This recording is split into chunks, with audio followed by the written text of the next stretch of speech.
So today I learned about the tumor suppressor gene, and there are about like 100-ish tumor suppressor gene. Um, and then um, they are the one that like what they are is that when they're mutated, they tend to increase the cancer risk, and that's kind of what the definition we're going for here. And among many tumor suppressor genes, we are specifically interested in the RB, P53, BRCA 1 and 2, and P10. So BRCA12, they are the repair DNA repair enzyme, and so if they were to be mutated, what you can expect is that accumulation of DNA damage over time, which increases the cancer risk as they can damage or mutate other tumor suppressor genes or other proto-oncogenes, and they can turn into oncogenes, right? So yeah, their mutation causes an increase in cancer risk, and they are because they are DNA repair enzyme. What it implies is that they are exposed to haplo insufficiency, which means that when they're both pair of their genes are like wild type or normal, they have the lower cancer risk. But even if one of them are mutated, they increases the risk of cancer, and if both are mutated, then it increases even further. So what it's saying is that you don't necessarily have to have both of them mutated in order to have the increased risk of cancer. It makes sense because if they're DNA repairing enzyme, that means that the insufficiency of the DNA repair causes an increase in cancer risk, right? Because you have like lower doses of gene that's working to repair DNA. So without BRCA, what we can expect for DNA perspective, we have a single-stranded annealing, or the SSA, or the non-homogeneous, not no, non-homologous end joining, NHEJ. So they do a not a great job in the repairing, and they have to sacrifice a little bit of their DNA sometimes, and decrease in quality and more mutation. So um, what? So with BRCA, when they're not working well, as you can see, that sometimes the DNA pieces, they go outside of the nucleus and go into cytoplasm, and have this micronucleus floating around. And then when they rupture, we have the cytoplasmic DNA, the double-stranded DNA pieces floating in the cytoplasm, which to our body it could be a sign of it could be a virus DNA. We have no way of telling. So our body goes to inflammation mode and makes an immune response. And for the therapy, so how we deal with this is that we basically make it even worse and cause triggers either apoptosis or cause more immune response to a point where our immune cells are killing this cell. So we make it worse to our therapeutic approach is that we make situation even worse so that we trigger cell death. So next one we have a P10, and P10 is, as you can see from this EGFR pathway, or the PI3K kinase PI3 kinase pathway. What we're seeing is that P10 is actually taking phosphates off of it. So there's phosphatase. So P10 is a phosphatase because it's removing phosphate, and they still basically what it's doing is, if we were to go this way, we see that it leads to proliferation, but we're going the other way. So we're slowing down the proliferation. That's how it works to suppress the tumor. So if this were to get mutated and it doesn't function properly, it will lead to overproliferation and less apoptosis, which cause cancer. And next one is RB, and the reason why it's called RB is they found this gene by studying retinoblastoma, and that's how it's named. And what it does is it inhibits E2F, which what E2F does is promote cell cycle, which means that if RB were to get mutated, it doesn't function well, and its ability to inhibit E2F, which promotes cell cycle, is reduced. So it's over promote the cell cycle and over proliferation. Good thing about it is that it's a recessive trait. So in this RB process, the two-hit hypothesis of Nussin applies for this RB. And we are pretty familiar with this diagram with the figures of the RB protein. So the yellow is RB, and then it needs to be, so two hypotheses, right? So now it needs to be messed up one time, and then it needs to be go through the cycle again for RB to be completely off of, and then get extra growth factor of cyclin D and CDK4 to make it so that it goes away again, completely detaches from this E2F and DP promoter, and so that E2F target genes, get expressed. So that's how it inhibits the E2F. So it's subjected to the two-hit hypothesis. That's kind of what this figure is showing.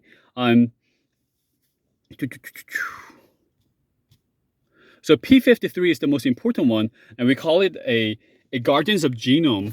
And so it's a transcription factor, and the 50% of the cancer have P53 mutation, which really shows the importance of this protein. And this is a DNA repair protein again, similar to the P10, right? And no, not P10, the BRCA or BRCA. So it is also subject to haploinsufficiency because gene doses matter. So that's how it kind of looks. And we go through this, the G2 check. If you look at this G2 checkpoint mechanism, we see that there's regulations or mechanism happening of P53 is controlled by the MDM2. What MDM2 is does is it really inhibits the P53. So P53 has actually a really short half-life, so of just like less than an hour. So, and they also their half-life increases and their production increases as well when there's a DNA damage. So when the P53 this expresses the MDM2 or transcribe MDM2, and once MDM2 is made, it binds with P53 and inactivate P53. So inhibition of P53 transcriptional activity. What it also does is exports the P53 out of the nucleus, and when nucleus transcription factor is out of nucleus, it doesn't work, right? So that's another second way to inhibit the activity of P53. The third method is by binding with ubiquitin. The P53 is degraded, and there's going to be a less number of P53. But if there's a DNA damage, then P53 will have a longer half-life and more production of P53. So this P53 will be able to last long. And so essentially, P53 and MDM2 mechanism is like a fuse that keep 53 if the DNA damage is present. And this really shows another thing to think about is so why the radioactive or chemotherapy doesn't really work with a tumor with P53 mutation is because what the therapy are really causing the apoptosis, but because there's the P53 is not working efficiently to cause there's no P53 to efficiently cause the apoptosis. Because of that reason, the tumor with P53 mutation do not respond well with chemotherapy.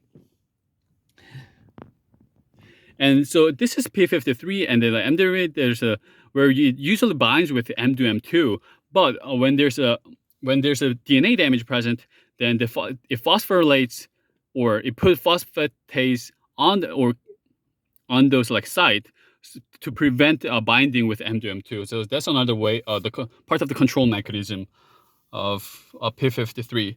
And P53 is so it explains why P53 is so crucial that it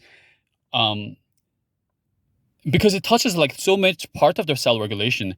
And P50, as you can see from here, so when P53 doesn't work properly, you are getting cancer, and that's why 50% of the cancer is related to P53 malfunctioning. So how do we determine the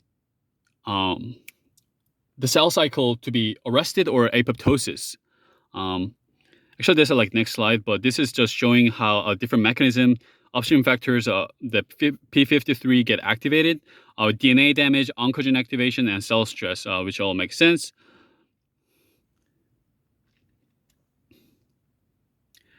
So going back to the cell cycle arrest and apoptosis, when there's not much cell damage, cell DNA damage per is present, then it just a short pause, and then it goes through the mechanism, and then P53 will get degraded or inactivated, and it will be able to go back to its normal cycle again.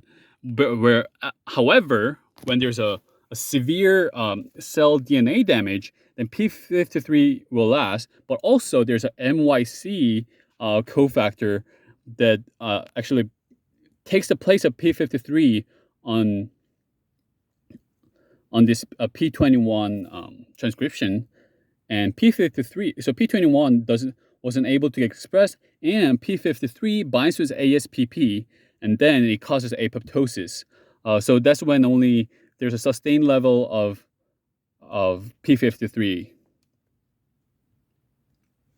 And P53, as mentioned before, is subject to the haploinsufficiency. So you gotta have both. And we also talked about a dominant negative mutation. So basically, that's what it is when you fuck up one last good gene you have, and now you're screwed, even though the gene is dominant, because there's a recessive and dominant, but even then you only had one gene one gene to begin with, one good gene to begin with. So if that one's gone, you're pretty much done. So that's what that is dominant negative mutations. And we also talked about how the virus inhibits RB and P53. And so for viruses, you want to spread your viruses, make more viruses. How viruses do it is they use a cell itself, a proliferation mechanism, to make more of your own. So what they do, and they don't want cells to go apoptosis. Virus needs cells to stay alive. So it's yo, don't die. I gotta spread myself. I gotta make more of my buddies. So how they do it is they degrade P53 so that the cell doesn't go through apoptosis and keep replicate.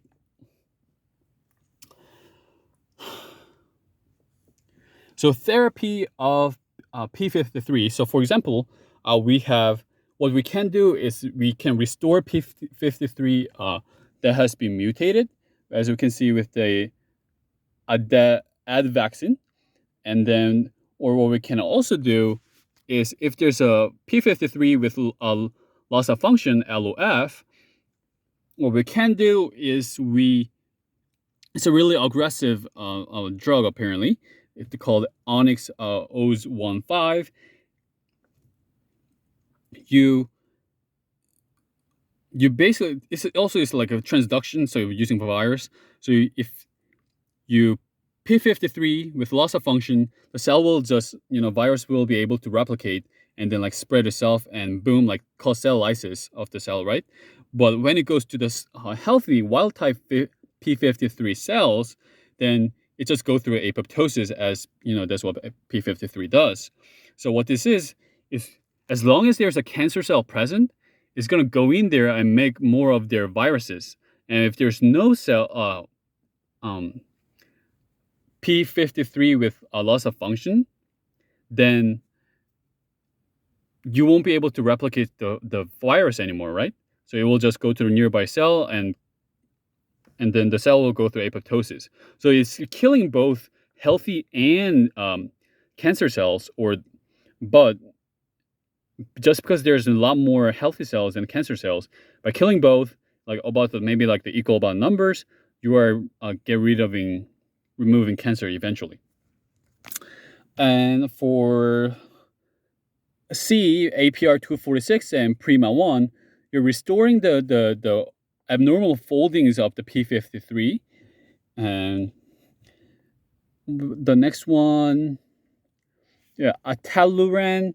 And what they do is, sometimes there's P53, but it has there's a like nonsense mutation, like stop codon. So what they do is they kind of skip the stop codon and they just continue to read, make more of the p53. So that's how it works. And then so there's a nutlins, and what they do is so how we talked about the MDM2 is like what deactivate p53. So for the case where there's not enough p53, then we put up a molecule that the drug nutlins that compete with a p53 to bind with MDM2, and hence we increases the activation of p53 that way. And the last one is the p53, so alpha, which is it deals with p53 gene as name implies. So it's really a side effect reducer on a healthy cells, so we can combat cancer better by increasing the therapeutic index, right? So because the cancer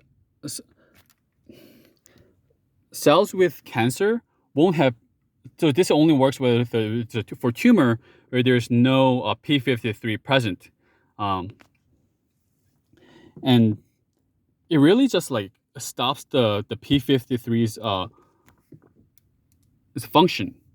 And by doing so, you can do